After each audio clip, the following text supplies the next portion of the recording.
Hello, good morning class 11th B student. I am your business study teacher.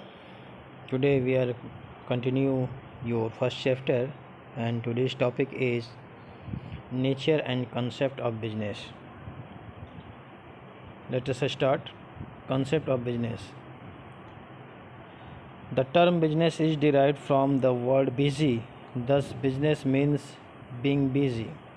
जैसा कि इस line से clear है कि बिजनेस को यदि डिराइव किया जाए तो इट मीन्स इसका टर्म निकल के आता है सामने बिजी। दस बिजनेस मीन्स बीइंग बिजी, यानी कि बिजनेस का मीनिंग हो सकता है आपके लिए बिजनेस पॉइंट ऑफ व्यू से अपने आप को व्यस्त रखना, बिजी रखना। However, in a specific sense, business refers to an occupation in which people regularly engage in the activities related to purchase, production, or a sale of goods and services with a view to earning profit. Clear है student? यानी कि यदि इसको specific sense में लिया जाए तो business एक ऐसा ऑक्यूपेशन है जिसमें पीपल रेगुलरली इंगेज रहता है एक्टिविटीज़ में, जैसे रिलेटेड टू परचेजिंग करने में, प्रोडक्शन और सेल ऑफ गुड्स। ठीक है, प्रोडक्शन और सेल ऑफ गुड्स यानी कि उसका प्रोडक्शन करने, उसे बेचने में, and services with a view to earning profit. ठीक है, और इन सब के बावजूद, इन सब के साथ इसका प्रमुख ध्येय होता है, लक्ष्य होता है कि कैसे अर्न किया जाए, प्रॉफिट किया जाए।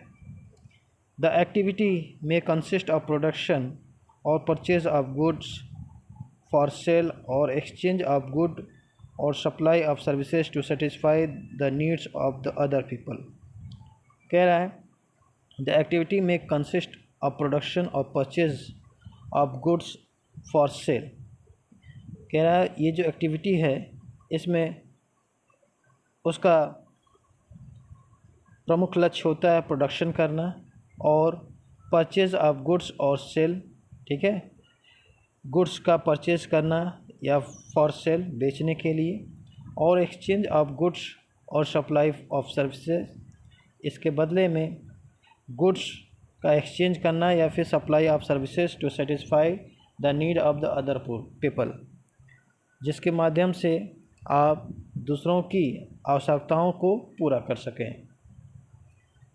ठीक है स्टूडेंट, आइए आगे बढ़ते हैं।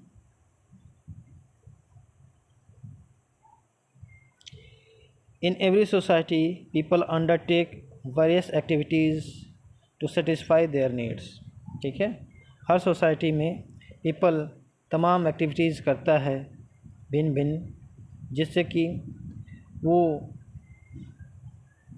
अपनी नीड्स को, अपनी ज़रूरतों को पूरा कर सकें। This activities may be broadly classified into two groups, और इस एक्टिविटीज़ को बेसिकली टू ग्रुप्स में क्लासिफाइड किया गया है। First economic and second one non economic activities.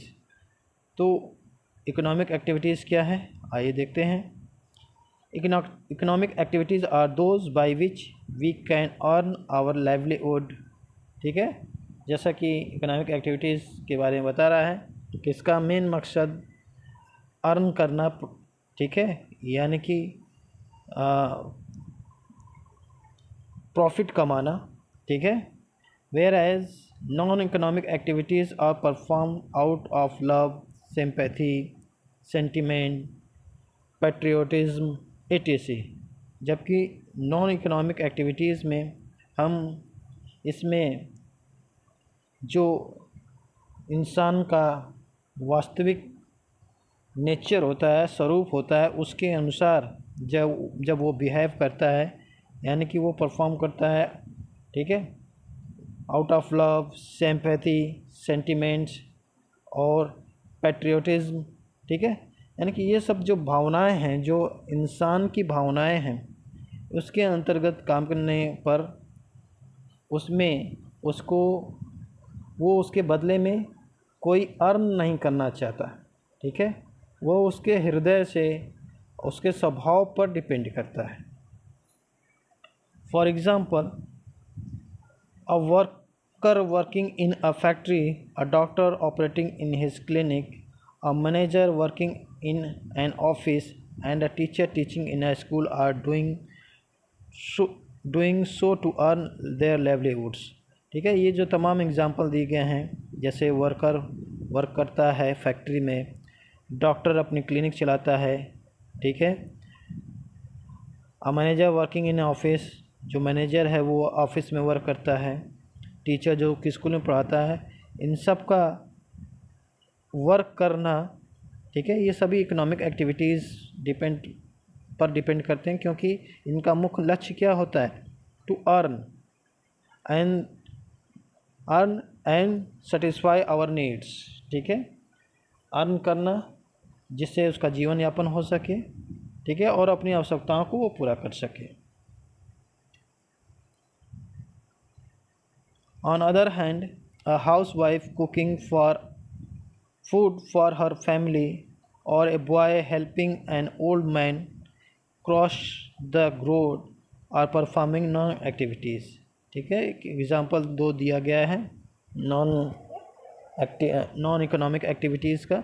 जैसे एक गृहिणी है, वो घर में खाना पकाती है और उसके बदले में वो कोई अर्न नहीं करती, कमाई नहीं करती है, ठीक है। तो वो उसका अपने परिवार के प्रति प्रेम है जो वो दर्शाती है, और उसके लिए निस्वार्थ वो कार्य करती है, ठीक है।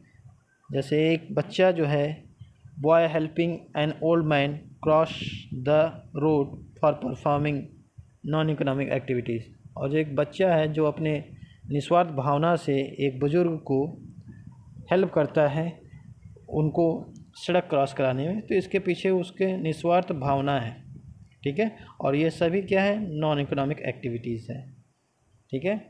Since they are doing so out of love और सिंपैथी, ये सभी क्रियाकलाप लव और सिंपैथी पर बेस्ड होती हैं। इकोनॉमिक एक्टिविटीज़ में be further divided into 3 categories. Economic activities को आगे फर्दर डिवाइड की जाती है 3 कैटेगरीज में, नेमली बिजनेस, प्रोफेशन एंड एम्प्लॉयमेंट, ठीक है। यानी कि इसको कैटेगराइज कर दिया गया है इकोनॉमिक एक्टिविटीज़ को 3 कैटेगरीज में।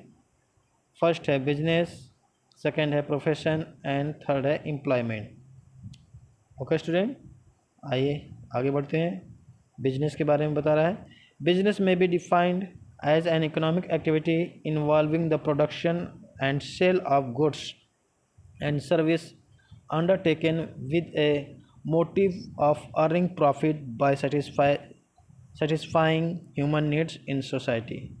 कह रहा है बिजनेस ऐसी इकोनॉमिक एक्टिविटी है जिसके अंतर्गत प्रोडक्शन होता है और sale of goods and services, और इसमें सेल होता है गुड्स सामानों का और सर्विसेज का, जिसके द्वारा undertaking with a motive of earning profit, जिसका ध्येय, जिसका मकसद टू अर्न प्रॉफिट, जिसके द्वारा आप अर्न करते हैं, and by satisfying human needs in society, और इसका मात्र लक्ष्य होता है दूसरों की ज़रूरतों को पूरा कर कर अपने अर्निंग करना, प्रॉफिट करना, ठीक है। तो बिजनेस का मकसद यही है कि दूसरों की ज़रूरतों को पूरा कर एवं उसके बदले में अर्निंग करना, प्रॉफिट लेना, ठीक है। यही बिजनेस का मकसद होता है।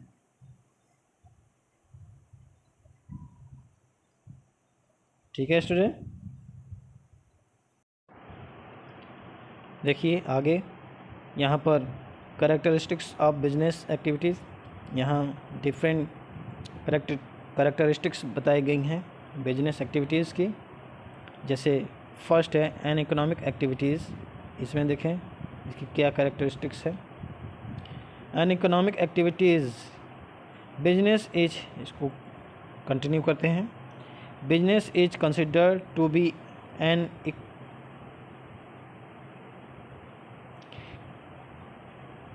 फिर से स्टार्ट देखते हैं बेटा। Business is considered to be an economic activity because it is undertaken with the objective of earning money or livelihood and not out of love, affection, sympathy or any other emotions। ठीक है, तो कह रहा है economic activity में उसका प्रमुख मकसद ध्येय यही होता है कि अर्निंग मनी, कैसे अर्निंग किया जाए, ठीक है, कैसे अपने ज़रूरतों को पूरा किया जाए, और इसके बदले में यहाँ लव, अफेक्शन, सिंपैथी के लिए कोई जगह नहीं होती है, इमोशंस के लिए कोई जगह नहीं होती है। It may be mentioned here that this activity can be undertaken either on small and individual level। ठीक है, कह रहा है it may be mentioned here that this activity can be undertaken either on small and individual level, example purchase and sell by a shopkeeper, or on large scale in a more formal and organized level, purchase and sell by cooperative society और company। देखिए एक small level and large scale पर यहाँ economic activities को point out किया गया है। जैसे कि स्मॉल लेवल पर इकोनॉमिक एक्टिविटी क्या होती है, जैसे कि इसका एग्जांपल दिया है, purchase and sale by a shopkeeper. एक जो छोटा दुकानदार होता है वह मार्केट से, ठीक है, अपनी दुकान के हिसाब से वो प्रोडक्ट परचेज़ करता है और फिर उसे अपने दुकान पर लाकर सेल करता है। ठीक है, तो ये इकोनॉमिक एक्टिविटीज़ का एक स्मॉल एग्जांपल है।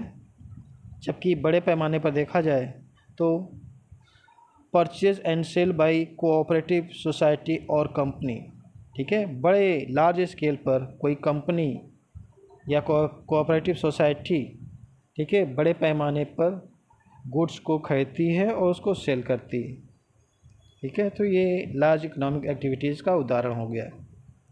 सेकेंड देखिए, प्रोडक्शन और procurement of goods and services, इसको कंटिन्यू करते हैं। देखिए, before goods are offered to people for consumption, these must be either produced or procured by business enterprises। Thus, every business enterprises entire manufacture the goods it deals in or acquires them from producer to be further sold to consumer or users। Goods may consist of consumable items of daily use such as sugar, ghee, pen, notebook etc।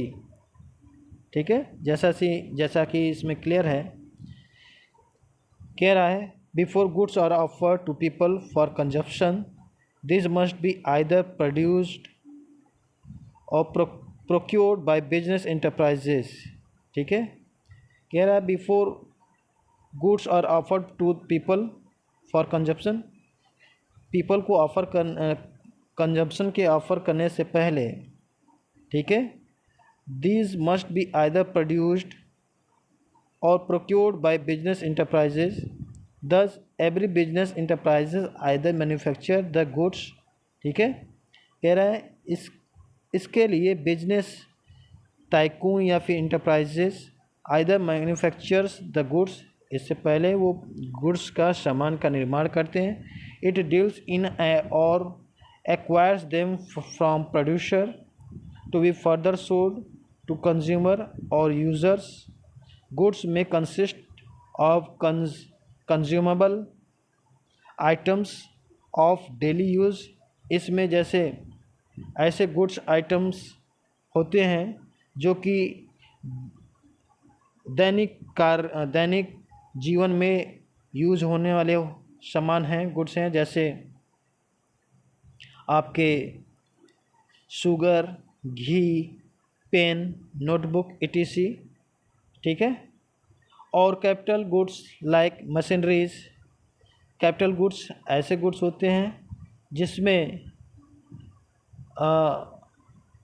एक तरह से कहें तो एक बार invest करते हैं फिर वो आपको अर्निंग देते हैं, जैसे कि capitals, machineries, furniture etc। Service में include facilities offered to consumers, business firms and organization in the form of transportation, banking, electricity etc। और जो सर्विसेज हैं वो फैसिलिटीज़ ऑफ़र करती हैं कंज्यूमर को, ठीक है। Business firms and organization in the form of transportation, ठीक है। यानी कि ये फैसिलिटी प्रोवाइड करा रही है ऑर्गेनाइजेशन को इन द फॉर्म ऑफ ट्रांसपोर्टेशन। कैसी फैसिलिटीज़ है तो वो ट्रांसपोर्टेशन के रूप में है, बैंकिंग के रूप में है, इलेक्ट्रिसिटी के रूप में है, ठीक है, etc आदि आदि। आइए थर्ड पॉइंट देखते हैं, सेल और exchange of goods and services. Sale और एक्सचेंज, ठीक है, गुड्स और सर्विसेज, गुड्स का सेल करना या फिर सर्विसेज का एक्सचेंज करना, हस्तांतरण करना, ठीक है। डायरेक्टली और इनडायरेक्टली बिजनेस इन्वॉल्व्स ट्रांसफ़र और exchange of goods and services for value, ठीक है। कह रहा है ये डायरेक्टली या इनडायरेक्टली बिजनेस क्या है, इन्वॉल्व्स ऑफ ट्रांसफ़र और exchange of goods and services, ठीक है, उसकी वैल्यू के आधार पर। यानी कि हम एक सामान के बदले, ठीक है, दूसरे सामान की अदला बदली कहीं ना कहीं से इनडायरेक्टली प्रयोग होता है, ठीक है, बिजनेस में। जैसे if goods are produce not for the purpose of sale but for personal consumption it can not be called a business activity. कह रहा है जैसे कोई गुड्स है, सामान है जो कि बनाया जाता है not for the purpose of sale, जिसका मकसद यह नहीं होता है कि उसे बेचा जाए, बट फॉर पर्सनल कंजप्शन, परंतु उसका क्या है, खुद के पर्सनल कंजप्शन के लिए यूज किया जाता है। It can not be called a business activity, और इसे क्या है, बिजनेस एक्टिविटी का नाम नहीं दिया जाएगा। जैसे cooking food at home for the family is not business, ठीक है। यदि परिवार में कोई लोग अपना परिवार के लिए खाना बना रहे हैं तो वो कोई बिजनेस एक्टिविटीज़ नहीं हुई। But cooking food and selling it to others in a restaurant is business, परंतु जब यही भोजन हम किसी रेस्टोरेंट में पकाते हैं और उसका मकसद उसको सेल करना, बेचना होता है, तब वो क्या है, बिजनेस की एक्टिविटीज़ कहलाएगी। Thus one essential characteristics of business is that there should be sale और एक्सचेंज ऑफ गुड्स और services between the seller and the buyer. इस प्रकार हम कह सकते हैं कि बिजनेस क्या है, सेल और एक्सचेंज होता है सामानों का या फिर सर्विस का बिटवीन सेलर एंड बायर, यानी कि बेचने और ख़रीदार के बीच में एक्सचेंज होता है, ठीक है, गुड्स और सर्विस का। आइए फोर्थ पॉइंट देखते हैं, dealings in goods and services, ठीक है, on a regular basis. Business involves dealing in goods और services on a regular basis, ठीक है। बिजनेस में एक्टिविटीज़ जो होती है इसमें रेगुलर बेसिस पे होती है, यानी कि ये निरंतर होती है। One single transaction of sale और purchase therefore does not constitute business. एक बार, यानी कि बिजनेस में एक बार ट्रांजैक्शन और परचेस करना ही क्या है, बिजनेस का तरीका नहीं है। ठीक है, therefore do not constitute business. Thus for example, if a person sell his her domestic radio set even to profit, it will not be considered a business. यदि एग्जाम्पल के तौर पर देखें, यदि एक व्यक्ति है जो अपने घरेलू रेडियो सेट को प्रॉफिट लेकर बेच दे रहा है, तो वो एक्टिविटी बिजनेस एक्टिविटी नहीं कहलाएगी, यानी कि वन टाइम। ठीक है, आप किसी चीज़ को बेच दिए, फिर आपकी ये एक्टिविटी फर्दर रिपीट नहीं होती है, तो वो क्या है, आपकी बिजनेस एक्टिविटी नहीं कहलाएगी। बट इफ़ ही और she sales radio set regularly either through a shop और from his or her residence, it will be regarded as a business activity. परंतु यदि जब कोई व्यक्ति रेडियो सेट रेगुलर अपने शॉप से या फिर अपने निवास से बेचता है, तो वो क्या है, बिजनेस एक्टिविटी कहलाएगी। क्लियर है स्टूडेंट? आइए नेक्स्ट पॉइंट है profit earning. One of main purpose of business is to earn income by way of profit. ठीक है, कह रहा है कि बिजनेस का एकमात्र लक्ष्य क्या होता है, प्रॉफिट हासिल करना। No business can survive for long without profit. कोई भी बिजनेस लंबे समय तक सर्वाइव नहीं कर सकता है बिना प्रॉफिट के। That is why businessman make all possible efforts to maximise profits. इसलिए हर बिजनेसमैन या एफर्ट करता है कि वो अपने प्रॉफिट को मैक्सिमाइज यानी कि अधिक से अधिक करना चाहता है, by increasing the volume of sales और रिड्यूसिंग कॉस्ट। और वो प्रॉफिट अर्न करने के लिए वो यानी कि जो सामान वो बेच रहा है उसको बड़े पैमाने पर बनाना चाहता है, या फिर वॉल्यूम ऑफ सेल्स और रिड्यूसिंग कॉस्ट, या फिर उस सामान को बनाने में उस पर कास्ट क्या आ रही है, लागत क्या आ रही है, उसको कम करता है ताकि वो उस पर ज़्यादा से ज़्यादा प्रॉफिट कमा सके। ठीक है, चलिए आइए 6th पॉइंट देखते हैं इसका। Uncertainty of return. ठीक है, आइए देखते हैं इसमें क्या है। Uncertainty of returns refers to the lack of knowledge relating to the amount of money that the business is going to earn in given period. ठीक है, it means uncertainty of returns refer to the lack of knowledge. किसी यानी कि business के क्षेत्र में अगर uncertainty आती है, ठीक है, अनिश्चितता आती है, किस चीज़ के लिए, to lack of return refers uncertainty of return refers to the lack of knowledge. यदि हम उसके बारे में हमें कम ज्ञान है, relating to the amount of money that the business is going to earn in the given period. ठीक है, यदि हम किसी पीरियड में कोई बिजनेस स्टार्ट कर रहे हैं, ठीक है, और उसके बारे में हमें कम नॉलेज है, तो यह संभव है कि हमें रिटर्न क्या है उसका कम मिले।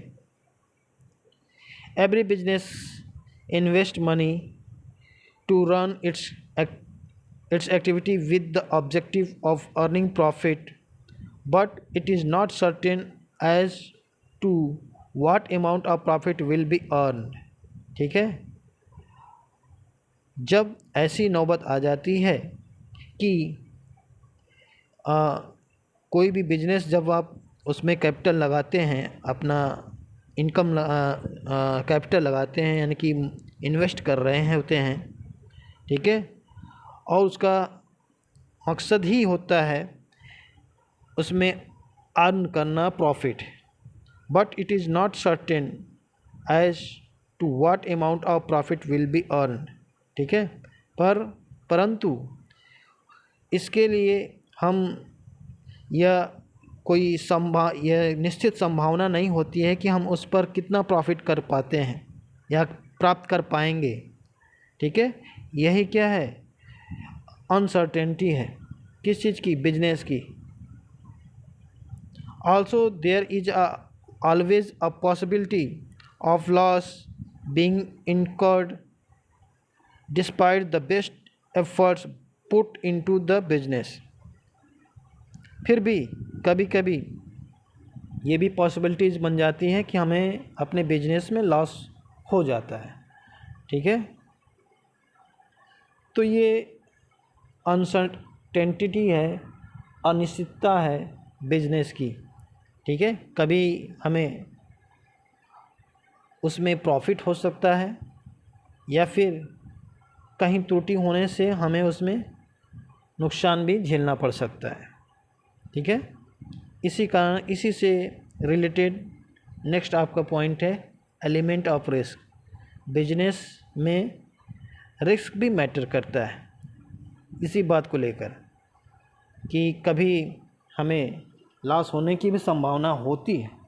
ठीक है, हम इस चीज़ को, एलिमेंट ऑफ रिस्क को हम आगे के चैप्टर्स में पढ़ेंगे कि क्या क्या टर्म्स होते हैं जिससे कि कभी कभी रिस्क या नुकसान होने की संभावना बनती है। आइए अभी फ़िलहाल इसको देखते हैं।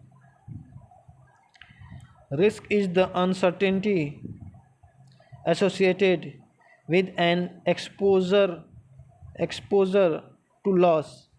ठीक है,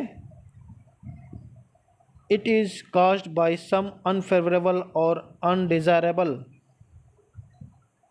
events। ठीक है, ये तभी होता है बिजनेस में जब क्या है, कोई अनफेवरेबल या अनडिज़ायरेबल चीज़ें, इवेंट्स घटित हो जाते हैं। जैसे कि प्रेजेंट टाइम में आप देख रहे हैं कोरोना काल, ये क्या है, ये बिजनेस के लिए अनफेवरेबल और अनडिज़ायरेबल कंडीशन है। ठीक है, risk are related with factors like changes in consumer taste and fashion, change in the method of production, strike और lockout at work place, increase competition in market, fire, theft, accidents, natural calamities etc। इस risk factor में ये तमाम भी चीज़ें हैं, जैसे consumer का टेस्ट बदल जाए, यानी कि वो कंज्यूमर जो उपभोक्ता है उसका यानी कि पसंद बदल जाए, फैशन, यदि समाज में आपने प्रोडक्शन किया है और समाज में जब वो आता है तब तक समाज का व्यू बदल जाए और फैशन चेंज हो जाए, तो वो आपका माल धरा का धरा रह सकता है, तो ये भी रिस्क होने की संभावना होती है। Changes in method of production. ठीक है, प्रोडक्शन करने में, ठीक है, जो मेथड होती हैं, जो भी टेक्नोलॉजी हम यूज करते हैं, यदि उसमें कोई परिवर्तन होता है तो भी क्या है, इसमें संभावनाएं बढ़ सकती हैं रिस्क की। ठीक है, यानी कोई नई टेक्नोलॉजी के अकॉर्डिंग कोई सामान मार्केट में आ गया तो आपका जो माल है वो शायद पेंडिंग पड़ा रह जाए मार्केट में। ठीक है, आगे देखिए, स्ट्राइक, यदि मज़दूरों की स्ट्राइक हो जाए या फिर लॉकआउट हो जाए, वर्क प्लेस, ठीक है, इससे भी संभावना बनती है। ठीक है, एलिमेंट ऑफ रिस्क की। इंक्रीज कंपटीशन इन मार्केट, यदि आपके कंपटीटर मार्केट में बढ़ जाएं तो भी क्या है, रिस्क होता है, यानी कि लॉस होने की संभावना बनती है। ठीक है, खुदा ना खास्ता यदि आपके फैक्ट्री में या फिर गोडाउन में आग लग जाए, थेफ्ट हो जाए, चोरी हो जाए, ठीक है, या फिर कोई नेचुरल कैलेमिटीज़ आ जाए, जैसे इस समय चल रहा है कोरोना काल, ये नेचुरल कैलेमिटीज़ है भी कर सकते हैं। ठीक है, तो इन सब कारणों के द्वारा ये तमाम एलिमेंट हैं रिस्क के बिजनेस में, ठीक है, जिस पर किसी का कंट्रोल नहीं होता है। तो स्टूडेंट, हमने आज कॉन्सेप्ट ऑफ बिजनेस पर फोकस किया, फिर इसके बाद कैरेक्टरिस्टिक्स ऑफ बिजनेस एक्टिविटीज़ को रीड किया। नेक्स्ट क्लास में हम इसके आगे कंटिन्यू करेंगे। आज के लिए फ़िलहाल इतना ही रखते हैं, मिलते हैं नेक्स्ट क्लास में, तब तक के लिए bye, thank you, have a nice day.